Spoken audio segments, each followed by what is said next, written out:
The news day continues here on One News Now. I'm Denise Tan. The Philippines is the most vulnerable to rising food vulnerability index. This measures a country's exposure to significant fluctuations in food prices. Nomura highlighted that emerging Asian nations face increased risk of escalating food and oil prices due to them being net oil importers. Food and expenses take up about half of the total consumption expenditure. Meanwhile, Batangas Representative Ralph Recto says that if he were president, he would not choose to lead the Agriculture Department at the same time. Recto explains that the agenda with Cito Beltran that he understands President Bongbong Marcos's need to head the DA. However, he says this may not be a good idea since the agency is hounded by too many structural concerns. If I were the president, I would not accept, I would not be Agriculture Secretary concurrently. Kahit sino ilagay mo dyan. If there is a structural systemic problem, it's not sexy to be in the agriculture sector. The contribution of agriculture to GDP is only 8%. And roughly, a little less than 1/3 of Filipinos are in the agriculture sector. And that's why you have a lot of people who are poor and living below the poverty line. And yet, we do have a lot of hunger as well, right? So I think we have to rethink agriculture. Recto also says the government must realign some of the funds in the proposed 2024 national budget into productive investments. These include initiatives to address classroom shortage and alleviating education woes. The congressman adds the government can stand to reallocate some funds into agriculture and building better roads. Moving on to another story, a barangay captain in Albay was shot dead after filing his certificate of candidacy for the October 30 polls. According to the local media, the victim was 51-year-old Alex Repato from Barangay San Jose in Libon, Albay. The shooting reportedly occurred at around 5:20 p.m. on August 28, the first day of the COC filing for the barangay and Sangguniang Kabataan elections. The investigation is underway. Meantime, COMELEC checkpoint operations are in full swing. The poll body that reported that 10 people have already been arrested for violating the gun ban and 10 firearms were confiscated. The COMELEC is also keeping an eye on election hotspots. Meron pong sabi rin sa amin, yung PNP noong nakaraang linggo na meron silang 27 na minomonitor na area sa ating bansa kung saan ito ay category red. Ibig sabihin, medyo tinitingnan nila kung yan ay ilalagay under COMELEC control or yan ay parang titingnan lang under serious concern. Subalit alam niyo po kasi napaka-volatile kasi ng sitwasyon. Minsan, ang araw na ito, green sila, biglang naging orange bukas dahil sa biglang nagkaroon ng violence. Meron naman po, sila ay red, ibig sabihin medyo mataas ang insidente ng violence no, tsaka sa kasaysayan, lagi may kaguluhan, bigla na lang po nagiging orange o nagiging green dahil naging general peaceful yung lugar. Kaya yung pong sinasabi kong 27, maaaring isumiti sa atin ng PNP ang listahan bago po matapos ang linggong ito. More stories coming your way after a quick break. Stay with us.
You're still watching One News Now. I'm Denise Tan.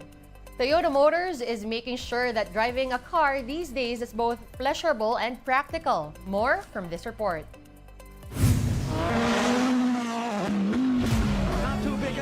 Reinvention is the name of the game for Toyota Motor Philippines as it keeps a love for cars alive among both enthusiasts and those whose livelihood depend on them. Just last week, Toyota hosted the Gazoo Racing Festival at the Quirino Grandstand in Manila. At least 6,000 people joined the milestone of an event for the Filipino motorsport community, with close to 3 million viewers tuned in to the Toyota livestream during the two-day fest. Many racers showed off their driving skills, including Toyota Gazoo racers Norihiko Katsuta and Masahiro Sasaki, who navigated the WRC Yaris and Red Bull GR Corolla rally cars. Even Toyota Motor Corporation Chairman Akio Morizo Toyoda enjoyed the ride around the Gymkhana Challenge track. But driving is more than just a hobby. The unabated increases in petroleum prices is surely taking out the fun and the sensibility in owning a car these days. This is why Toyota Motor Philippines is bringing back the iconic Tamaraw. On its anniversary month this August, the car company gave a peek of the refurbished Tamaraw model, an Asian utility vehicle that boasts of space, durability, and affordability. The Tamaraw will be available in the market next year and will be locally produced in Toyota's plant located in Santa Rosa, Laguna. Here's the best part. The famous car model is going hybrid electric. That means no more fuel. Definitely welcome news for motorists who just have had enough of oil price hikes. It's going to be very affordable for MSMEs. We want to support the MSMEs. We now give you a glance at the day's global headlines. Former U.S. President Donald Trump will stand trial next year for trying to overturn his 2020 election defeat. U.S. Judge Tanya Chutkan set the trial on March 14. That's a day before the Republican voters decide whether or not to give Trump another chance at the White House. This is for the federal case in Washington, one of 4 criminal prosecutions Trump faces. This would mean that the former American president will likely stand trial in at least 3 separate criminal cases. A magnitude of 7.1 quake rocked the Sea of Bali in Indonesia earlier today. The quake's epicenter was at some 201 kilometers north of Mataram, Indonesia, and 516 kilometers below the Earth's surface. It struck at around 4 in the morning, followed by 2 more earthquakes of magnitude 6.1 and 6.5.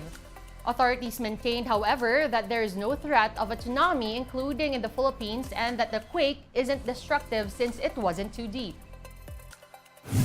France will ban children from wearing the abaya in the state-run schools. Ahead of the back-to-school season, the French education minister announced the prohibition of donning loose-fitting, full-length robes worn by some Muslim women. France has enforced a strict ban on religious signs in state schools since 19th century laws removed any traditional Catholic influence from public education. It has since struggled to update guidelines to deal with a growing Muslim minority. Back here at home, it's make or break for Gilas Pilipinas tonight. The national team will face off with Italy in their last chance to qualify for the second round of the FIBA World Cup. Marty Bautista with the details. With their backs against the wall, Gilas Pilipinas is in a must-win situation against Italy in the FIBA World Cup. Later tonight, the team will try to score an upset against the world number 10 squad in their third and final group stage game. The Philippines lost its first 2 assignments in the Worlds against the Dominican Republic and Angola. But the national team still has a chance to enter the second round of the tournament. That's why in last night's practice, Gilas players were laser-focused on the task at hand. Team captain Japeth Aguilar says the team needs to get going from the start of the game. We just need to start strong and finish strong. We have some moments pero yun nga hindi namin ma-sustain. So ayun, we win as a team, we lose as a team. For Gilas to get a shot at the second round, the Dominican Republic needs to win against Angola and Team Pilipinas needs to beat Italy by at least 13 points. This way, the co-host country and its team, Gilas, will get the tiebreaker over Angola and Italy, which both have 1-1 win-loss records. Despite the pressure, center Kai Soto and the rest of the national team are up for the challenge. Kahit kesa kami maglaro may pressure, especially sa kung gaano kataas ng level tong FIBA World Cup. But as professionals, sa high-level basketball players, we have to deal about pressure, and you just got to push through that. Soto also highlighted the importance of team effort if they are to take down powerhouse Italy.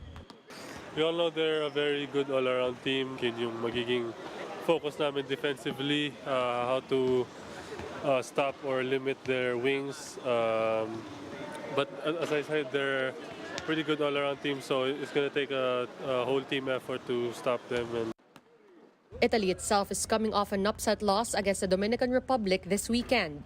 That's why the Italian squad is also expected to go all out against Gilas. The game will take place at 8 p.m. at the Smart Araneta Coliseum. It can also be viewed on TV5, One Sports, One Sports Plus, and Pilipinas Live app. One News Now will be back at 6 p.m. with the day's latest stories. I'll see you then. I'm Denise Tan. We are One News.